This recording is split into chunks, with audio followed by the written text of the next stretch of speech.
Hey guys, this is Spartacus here, and today's video is going to be benefiting you guys, the viewer, because I'm going to be going over everything we know that is coming to Call of Duty Vanguard, and there is going to be a little sprinkle of actual leaked information that we've heard from credible leakers that seem really likely it's going to be in the full game, and so I'll definitely mention some of that stuff here in this video.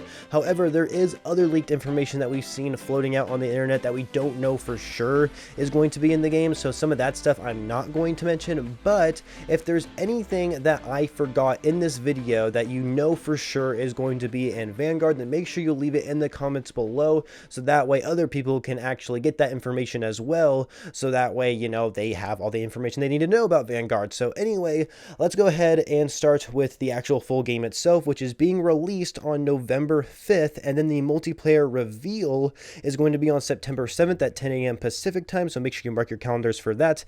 And then the beta is going to be September 10th through the 13th on the PlayStation only for people who specifically just pre-ordered the game. And then on September 16th through the 17th will be available on all platforms of only for those who pre-ordered, so keep that in mind. And then the 18th through the 20th of September will be open to everyone. So even if you didn't pre-order Call of Duty Vanguard, on September 18th through the 20th is when you're going to be able to play the beta for free. Now, jumping into the single player here, from my understanding, the story is going to be taking place pretty much like as soon as World War II ends, or right after World War II ends, and it's really going to be like this alternate timeline on like what happens after it, and like how this Task Force 141 was officially formed during the time. And the main four characters that we're going to be playing is Arthur Kingsley, who is the 9th Parachute Battalion of the British Army, and Wade Jackson, who is a Scouting Squadron 6 on the U.S. Navy.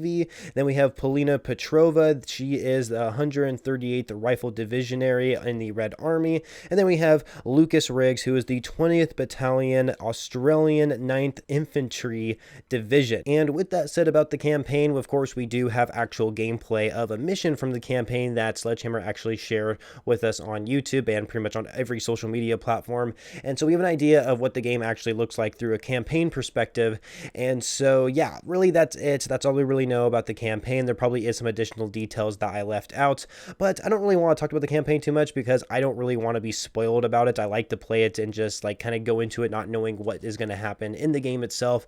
And so, yeah, that's pretty much all the things you really need to know about the campaign for Vanguard. The next mode we're going to be talking about is zombies, and we definitely do not have any good descriptive details on what this actually is going to be like, except for the fact that we know for sure zombies is going to be made by Treyarch. Awesome. I love how Treyarch makes zombies. However, I don't really like how they're having back-to-back years when it comes to their zombie games, and so yeah, I just feel like it may not turn out very well, but of course this isn't going to be about my opinions. We're just going to state the facts. So yes, zombies is made by Treyarch, and we know it's going to be a prequel to the Dark Aether story that we see in Black Ops Cold War, which is awesome. I love how they're keeping it connected. And another thing is that on their blog post when they first brought up zombies is they mentioned the word All Hallows Eve, which All Hallows Eve actually is October 31st, which of course is Halloween. It's also the day before All Hallows Day, which of course is November 1st. And so I wonder if they were teasing about if that's what the actual name of the map is going to be when Vanguard gets released on November 5th. That will be very interesting if the zombies map is called All Hallows Eve. I had never really seen people talk about that, but that's just something that caught my eye, and so it's a possibility that could be the name of the map, but we of course don't know for sure yet. Moving on to multiplayer, at the launch of the game we're getting 20 maps, which is the most amount of maps we have ever gotten at the launch of a Call of Duty game. That is good news. No complaints there. Hopefully they are good maps and they're original and we're not getting any remakes out of them. If there's like one remake out of all those maps, I am okay with it. I just want more original content. I know remake maps aren't really that bad because they're usually fan favorite maps. However, I'm the kind of person who just wants to see more originality and just get something new and refreshing. And so anyway, yes, 20 maps at launch, and 16 of those are going to be core 6v6 maps, which is awesome to hear. Now, they didn't specifically say 6v6, which is super odd to see that, but they did say the core multiplayer experience, which is realistically 6v6. It always has been, but maybe they're trying to like like say it's something else. I have no idea. Either way, 16 of them are going to be the core multiplayer experience maps, and then 4 of them are going to be the Champion Hill maps, which is good to hear because of course Champion Hill was in the alpha, right? That literally was the alpha, was the Champion Hill game mode, and I'm not really going to be talking about that game mode too much. I'm sure all of you are aware of how that game mode works. Essentially, it's just gunfight, right? Where it's essentially 4 maps in a single game, and each map there's 8 teams going at it with each other, or at least 2 teams going at it with each other on each of the maps, and so it's happening simultaneously. It acts just like a gunfight tournament, except everyone's fighting the exact same time in the same lobby,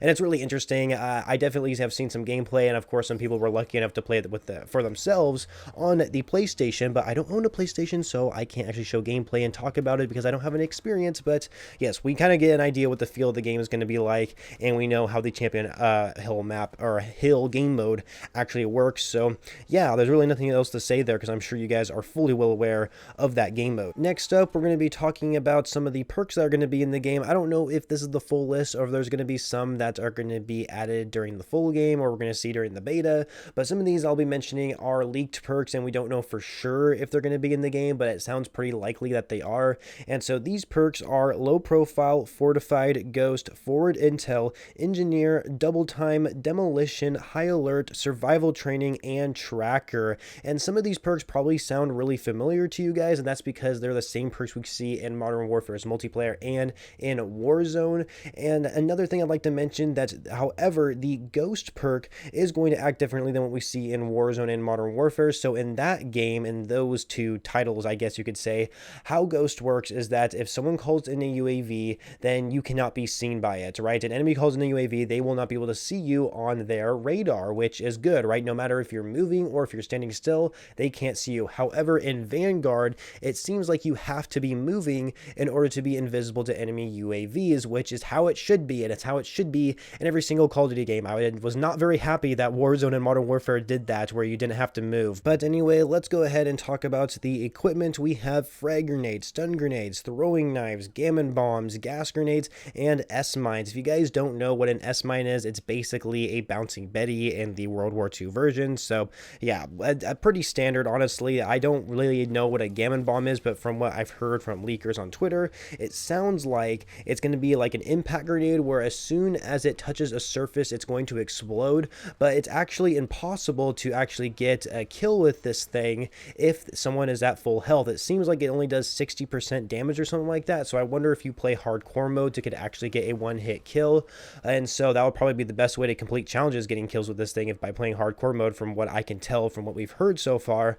But it was not in the alpha, if I'm not mistaken, and so we don't really know much about the gammon bomb, so we'll have to wait until the beta or maybe the full game until we actually get our hands on it. The next thing on my list is the mini maps. So of course we were able to actually experience this in the alpha, so we know for sure that the mini map is going to act exactly the same as what we see in Modern Warfare's multiplayer, and I do not like this at all. Modern Warfare's multiplayer's mini map, how it works is that no matter if you're using a suppressor or you're not using a suppressor, it doesn't matter what kind of weapon you're using, you will not show up on an enemy's minimap when you shoot it. It does not matter. That's not how the classic minimap works. How it always works in the past is if you weren't using a suppressor, you would show up as a red dot on the enemy's minimap. But that's not going to be the case in Vanguard. So Vanguard has the same minimap as Modern Warfare's multiplayer, which is something I'm not very happy about, and so hopefully it'll change during the beta or even after the beta. We'll just have to wait and see how things go. But Dead Silence, that is another thing I want to talk about. So Dead Silence apparently is not going to be a perk in the game. Instead, it's going to act as a field upgrade, just like what we see with Modern Warfare's multiplayer. So as you guys probably know by now, there's a huge trend where this game is acting a lot like multiplayer from Modern Warfare, and I just don't like that at all. But of course, I'm just stating facts here. I don't want to get into my opinion. But yes, Dead Silence, it seems like it's definitely going to be a field upgrade in this game and not a perk, which is really sad. And in case you guys weren't aware, in the alpha, footsteps were actually really quiet anyway, but it seems like Sledgehammer, I almost said Treyarch there, Sledgehammer is going to actually be tuning the footsteps and make them a little bit louder. And so people are actually curious to wonder, like, if you put more attachments or what, if you're using a heavier weapon, essentially, would your footsteps become louder? That was something that people weren't really able to test out, and so people were really curious if that was actually the case. And so I guess when the beta comes out, we'll have to wait and see if that's actually true, or maybe the full game. But that'll be a really interesting feature to actually have in the game. The heavier your weapon is, the louder your footsteps would be, and so that'll be really cool. Something like that happened. But right now in the alpha, footsteps were pretty quiet, and so people want them to be turned up just a little bit more, because it's just kind of weird how everyone just seemed really silent walking around the map. And so anyway, moving on from all that stuff, let's move on to the multiplayer maps here. So the multiplayer maps we're getting during the beta is Hotel Royal, Gavutu, I don't even know how to say it, to be honest with you, Red Star, Eagle's Nest, which apparently is only going to be added during weekend 2, so PlayStation users during weekend 1 won't be able to play on Eagle's Nest. So yeah, we're getting 4 different multiplayer maps for the actual beta, and then of course we have that map for the Champion Hill game mode, and then different game modes of course are Champion Hill, TDM, Domination, Kill Confirm, Patrol, and Search and Destroy. I believe Patrol is being added during weekend 2 if I'm not mistaken, or maybe it's on Saturday of weekend 1 of the beta.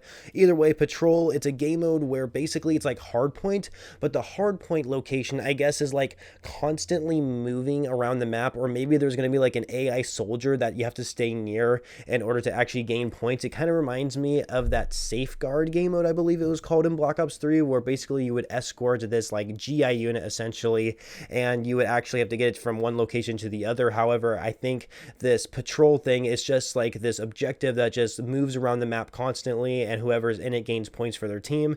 That's what it sounds like, so I'll have to see how that actually plays out. And then we have weapons. Now, I'm not going to be naming off the weapons that are going to be in the beta or are going to be in the full game, because there's just going to be a lot of them. Like, obviously, we have some that we recognize, like the 1911, the MP40, the PPSH, the Tommy gun, or the Thompson, whatever you want to call it, the STG-44, the MG40, I believe that's the LMG, what it's called, and the, oh god, not the Aristiga, I'm trying to think of the name. I don't even know if I said that sniper name right, but the Mosin-Nagant, that's what I'm thinking of. The Mosin-Nagant sniper is going to be in the game. So there's just a few that I can just name on the top of my head that I can think of, mostly because it's World War II weapons, and they're just, like, really easy for me to remember, apparently. But when it comes to weapon level, so in the beta, when it comes out for us, we can only max our weapons out to level 30, unfortunately, but we know from the alpha, it seems like weapons can be maxed out to level 71, which is insane. And that was on assault rifles, that you can get the weapon up to level 71. Holy smokes. And apparently, all these attachments that we unlock aren't just going to be a bunch of optics. There's going to be a bunch of perks attached to the weapon as well, so we'll have to wait and see how that turns out. And you can also attach 10 of these attachments at once on one weapon, which is just absolutely insane. Also, it seems like PlayStation users will exclusively get 2 extra loadouts for their creative class selection. Man, well, that just sucks for me, I guess, but I mean, whatever. And so anyway, moving on to Killstreaks here. So from what we know in the alpha, you can get armor plates, you can buy full armor, there's extra lives, there's spy planes, a flame knot, which is like a juggernaut, but we have a flamethrower, the V2 rocket, which I imagine is not going to be a selectable killstreak in the multiplayer. I guarantee it's going to be one of those hidden nuke killstreaks that you get on a 25 or 30 gun streak, and so we'll just have to wait till the beta comes out and see if we can actually earn one for ourselves. But the V2 rocket is returning, just like it was in Call of Duty World War II, and the Franken gun, which is like a minigun that you get. So yeah, those are all the confirmed killstreaks that we really know of, that we saw from the alpha, that you can buy in that Champion Hill game mode. And so I assume these are coming back as kill streaks in the game. We don't know anything else. I'm sure we're going to get like counter spy planes and stuff like that as well. So yeah, we'll just have to wait and see what we get in the beta to try more kill streaks out. And over on Sledgehammer Games blog post on updates of what they're planning on changing in the beta based on feedback from the alpha, they mentioned a lot of different things. Like, so for example, they're going to change some visual updates, like whether that's map and how much brighter it can actually become, or the damage overlay when you're taking gunfire from somebody, where it used to be like a bunch of red around your screen apparently. So they're going to make it where it's not as annoying and you can actually see like a lot better, because apparently not only is there blood all over your screen, but it could be, your screen gets really dark and it makes it a lot harder to see. So that apparently they're going to make it to where you can actually be more visible while you're injured. And like I said already, they kind of like turning up the lights around the map, so that way map visibility is a little bit better. And of course, I kind of mentioned this a little bit earlier, but yeah, auto tuning, they're like changing some footsteps maps and weapon audio and some stuff to make, I guess, a little bit better, I suppose, for the player experience. Another thing they said on their blog post is about the different type of multiplayer experiences you're able to play, and they called it combat pacing. And so they separated combat pacing in 3 different areas: tactical, assault, and blitz. So tactical is the normal 6v6 experience. You know, it's something that we've already had in Call of Duty. It's what we're used to, it's what we know, and what most of us love. And so that's what it's called. It's called tactical. A very, like, not appropriate word to actually use, because when I think of tactical, I think of people camping in corners like they did in Modern Warfare. But either way, tactical just means the 6v6 experience that we're used to. And then there's assault, which I'm assuming is going to be on bigger maps, and it's 20 versus 28, but they said that's the player count for the beta, so maybe that's going to increase or maybe decrease when the full game comes out. And then there's blitz, which is even bigger, like more, I guess, lobbies, I guess you would say. It's 28 to 48 players, and it's going to be in the beta. Now, of course, this number could change because they specifically said that's the player count for the blitz modes in the beta. So yeah, 28 to 48 players is going to be the max amount of players that are going to be in a single lobby. Now, from my understanding, the assault and blitz, I guess, multiplayer experiences are going to be on the same maps or larger versions of the 6v6 maps is what I'm assuming. And so with that being said, they did kind of say in their description that blitz is going to have more players, and so it's going to be more chaotic than what we see in assault. So I guess we'll have to see how it turns out. It's kind of like a form of ground war, I guess. I don't know. They keep trying to come up with all these different game modes in Call of Duty, and I just don't really understand why they're doing it.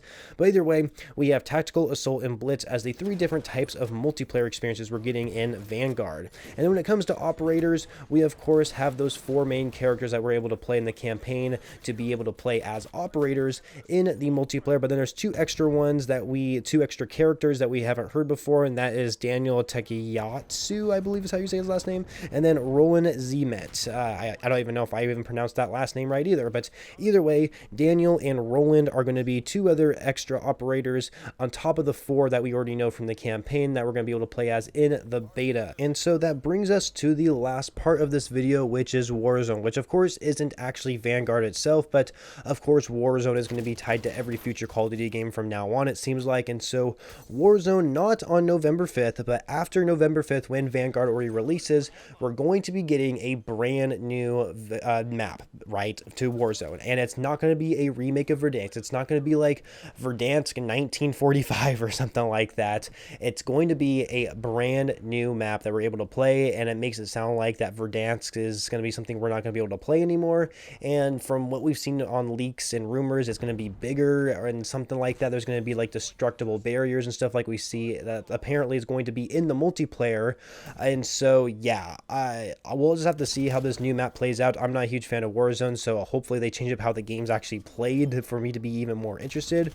But either way, we're getting a new map in Warzone, and once that new map launches, we're getting ourselves a new anti-cheat system in Warzone. Holy God, how come we have to wait until this new map comes out to get this new anti-cheat? I mean, obviously they're probably still working on it and stuff like that, but we really need an anti-cheat, you guys. This is taking way too long. It's taken way too long to have an anti-cheat in Warzone. Let's just give it to us. Like, come on, like, seriously. But anyway, that is everything that we know for Call of Duty Vanguard, and of course the upcoming future Warzone once Vanguard already comes out. I hope I mentioned everything in this video. Like I said, if there's anything that I missed, make sure you put it in the comments below so everyone else can read it and know it for themselves. If you guys enjoyed this video, make sure you leave a like and subscribe to the channel for more Call of Duty videos every single day, and I shall catch you guys later.